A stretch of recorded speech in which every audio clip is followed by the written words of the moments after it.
جنگ حنین مکہ اور طائف کے درمیان بنی ثقب اور بنی ہوازن کے دو قبیلے آباد تھے۔ یہ بہت شرکش اور بہادر قبیلے تھے۔ جب انہیں فتح مکہ کی خبر ملی تو بہت پریشان ہوئے۔ انہوں نے سوچا کہ حضور صلی اللہ علیہ وسلم کو اپنی قوم قریش سے مقابلے کی وجہ سے ہماری طرف رخ کرنے کا موقع نہ ملا۔ قریش سے فاتح ہونے کے بعد وہ ہماری خبر لیں گے، اس لیے بہتر یہی ہے ہم خود ان پر حملہ کر دیں۔ چنانچہ یہ دونوں قبیلے اپنی پوری تیاری کے ساتھ مسلمانوں سے لڑنے کے لیے نکل پڑے۔ ادھر حضور صلی اللہ علیہ وسلم بھی ابھی مکے میں ہی تشریف فرما تھے۔ جب آپ کو اس کی خبر ملی تو آپ صلی اللہ علیہ وسلم 12,000 کا اسلامک لشکر لے کر ان کے مقابلے کے لیے روانہ ہوئے۔ اس لشکر میں 10,000 انصار اور مہاجرین تھے اور 2,000 فتح مکہ کے 9 مسلم تھے اور 80 کافر بھی تھے جو مال غنیمت کے لالچ میں مسلمانوں کے ساتھ ہو گئے تھے۔ اس زبردست اور بڑے اسلامک لشکر کی شان و شوکت کو دیکھ کر کچھ مسلمانوں کو گھمنڈ پیدا ہوا اور ان کی زبان سے بے اختیار نکل گیا کہ اس لڑائی میں ہم نہیں ہار سکتے۔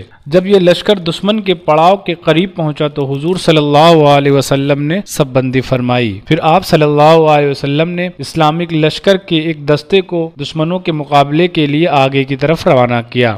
جیسے ہی مسلمانوں کا یہ دستہ آگے بڑھا، دشمن کی فوج کے سپاہی جو کہ پہلے ہی پہاڑوں میں چھپ کر بیٹھ گئے تھے، انہوں نے مسلمانوں پر تیروں کی بوچھار کر دی۔ مسلمانوں کا دستہ اس اچانک تیر بازی سے پریشان ہو گیا اور اس کے پاؤں اکھڑ گئے، اور جب پیچھے کے دستوں نے انہیں بھاگتے ہوئے دیکھا تو وہ بھی بھاگ کھڑے ہوئے اور اس طرح سارا اسلامک لشکر بکھر گیا۔ ادھر حضور صلی اللہ علیہ وسلم اپنے چند جانثاروں کے ساتھ، جن میں حضرت ابو بکر رضی اللہ عنہ، حضرت عمر رضی اللہ تعالی عنہ اور حضرت علی رضی اللہ تعالی عنہ اور حضرت عباس رضی اللہ تعالی عنہ وغیرہ شامل تھے، اپنی جگہ سے نہ ہلے۔ آپ صلی اللہ علیہ وسلم نے حضرت عباس رضی اللہ تعالی عنہ، جن کی آواز بلند تھی، آپ صلی اللہ علیہ وسلم نے فرمایا لوگوں کو پکارو۔ حضرت عباس رضی اللہ تعالی عنہ نے پکارنا شروع کیا، اے جماعت انصار، اے بیت رضوان والو، کہاں جا رہے ہو؟ اس آواز کو سنتے ہی مسلمانوں کو اپنی غلطی کا احساس ہوا اور انہوں نے لوٹنا چاہا، مگر ان کے گھوڑے ان کے نہ رکے اور یہ گھوڑوں اور اونٹوں سے اتر کر پیدل ہی اپنی تلوار لے کر حضور صلی اللہ علیہ وسلم کی طرف بڑھے اور دوبارہ میدان جنگ میں جمع ہو گئے اور پھر دشمن پر اس زور سے حملہ کیا۔ قبیلہ بنی ثقب اور بنی ہوازن اپنی عورتوں اور بچوں کو لے کر بھاگ کھڑے اور مال غنیمت چھوڑ کر بھاگ گئے۔ اسلام کی تاریخ میں یہ دوسرا موقع تھا کہ اسلامک لشکر میں شکست کی صورت پیدا ہوئی تھی۔ اس کی پہلی وجہ یہ تھی کہ اتنے بڑے لشکر کی شان و شوکت کو دیکھ کر مسلمانوں کو کچھ گھمنڈ پیدا ہو گیا اور انہوں نے اپنی تعداد پر بھروسہ کر